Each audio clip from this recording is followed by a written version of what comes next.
দেখতে দেখতে একটা বছর শেষ হয়ে আরেকটা নতুন বছরের সূচনা হতে চলেছে। So hello everyone, welcome back to my another mini blog. আমি স্নেহা। কেমন আছো তোমরা সবাই? আশা করি সবাই ভালো আছো, আমিও কিন্তু বেশ আছি। দিনটা ছিল 31 ডিসেম্বর, আর এই দিনটা আমাদের প্রত্যেক বছরই পিকনিকের প্ল্যান থাকে। রাতে আমাদের বাড়িতে রয়েছে পিকনিক, আর সেই জন্য দুপুরের খাবার দাবারটা একদমই সিম্পলের মধ্যে রাখছি। আজকে বানাচ্ছিলাম পেঁয়াজ আলু পোস্ত, যেটা আমার ভীষণ ফেভারিট। একদমই সিম্পল ওয়েতে বানাই, আর এটা আমার মায়ের থেকে শেখা রেসিপি। এটার সাথে মা বানিয়েছিল, মানে আমার শাশুড়ি মা বানিয়েছিল কলাইয়ের ডাল। আর এই কলাইয়ের ডালের সাথে আলু পোস্তর কম্বিনেশনটা আমার অলওয়েজ ভীষণ ফেভারিট। আজকে প্রচুর জামা কাপড় কাচার ছিল, তো সেই জন্য সেগুলোকে কেচে স্নান করে এখন চলে এসেছি ছাদে।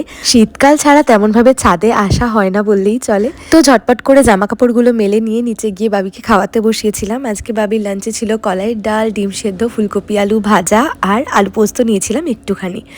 আর এদিকে আমি লাঞ্চ করার আগেই চিকেনটা ম্যারিনেট করে রাখলাম। এদিকে মা করছিল কচুর বড়া, যেটা আমার তেমন একটা ভালো লাগে না বলে আমি খাই না। কালকে মা বানিয়েছিল রস বড়া, তো সারা রাত ধরে রসের মধ্যে রস বড়াগুলো থাকার পর আজকে টেস্টটা আরও বেশি বেটার হয়ে গেছিলো। তো আমি এখন লাঞ্চের পরে রস বড়া খাচ্ছিলাম, তারপরে বাবিকে ঘুম পাড়িয়ে দিয়েছি। আমি তো দুপুরবেলাতেই চিকেনটাকে ম্যারিনেট করে রেখেছিলাম। এখন চিকেন পকোড়াগুলোকে ভাজার জন্য কর্নফ্লাওয়ার আর ডিম দিয়ে একটু মেখে নিচ্ছি। ম্যারিনেশনটা কিন্তু খুব ইম্পর্টেন্ট, যতক্ষণ ম্যারিনেট করা থাকবে চিকেন পকোড়াগুলো কিন্তু তত খেতে টেস্টি হবে। এনিওয়ে, এদিকে সব কিছু গুছিয়ে নিয়ে আমি নিজেও রেডি হয়ে নিলাম। আর পিকনিকটা যেহেতু বাড়ির মধ্যেই হচ্ছে, তাই খুব একটা চাপ ছিল না। তো আমি 7টা সাড়ে 7টা নাগাদ চলে গেছিলাম পিকনিকের ওইখানটাতে।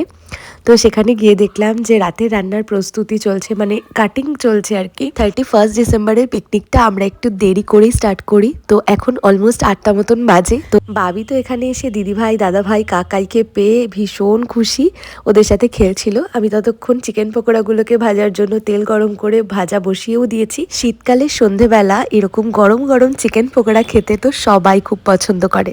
তো এদিকে চিকেন পকোড়া ভাজা কমপ্লিট। দিদিভাই এখানে সবাইকে বাটিতে ডিস্ট্রিবিউট করছিল।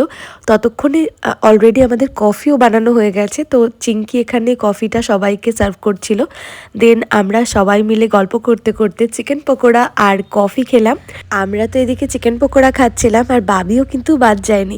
যেহেতু বাচ্চারা খাবে তাই ঝাল একদম দিইনি বললেই চলে, একদম সামান্য পরিমাণে দিয়েছি। আর বাবি কিন্তু বসে বসে চিকেন পকোড়া খাচ্ছিল দিদিভাইয়ের সঙ্গে।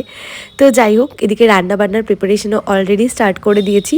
আজকে যে পিকনিকটা হচ্ছে সেটা কিন্তু শুধুমাত্র বাড়ির মেয়েদের নিয়েই হচ্ছে, কারণ বাড়ির ছেলেরা আজকে কেউ বাড়িতে নেই, সবার ক্লাবে ফিস্ট রয়েছে। তো যাই হোক, আমরা কিন্তু এখানে ভীষণ মজা করে পিকনিকটা করছিলাম। আজকে প্রায় 9 তারিখ হয়ে গেল, আমি ভিডিওটা জাস্ট আজকে এডিট করতে বসেছি। আমার প্রচণ্ড ঠান্ডা লেগেছে, তাই ভয়েস ওভার দিতে পারছিলাম না বলে ভিডিওটা শেয়ারও করতে পারছিলাম না। তোমাদের হয়তো আমার গলার ভয়েসটা একটু অন্যরকম লাগতে পারে, যেহেতু আমার ঠান্ডা লেগেছে। তো ভাবলাম তোমাদের সাথে এতদিন পর হলেও ভিডিওটা শেয়ার করি। পিকনিকের রান্নাবান্না অলমোস্ট ডান। তো প্রথমেই বাচ্চাদের খেতে বসিয়ে দিয়েছিলাম। অনেকটাই রাত হয়ে গেছে, 12টা বাজতে জাস্ট 10 মিনিটই বাকি আছে।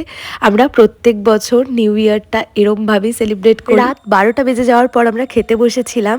তো আজকের পিকনিকের মেনুতে ছিল চিকেন বিরিয়ানি, সাথে ছিল স্যালাড। তোমাদের সকলকে জানাই হ্যাপি নিউ ইয়ার। নতুন বছর সবাই খুব ভালো থেকো, সুস্থ থেকো। Stay tuned and stay connected.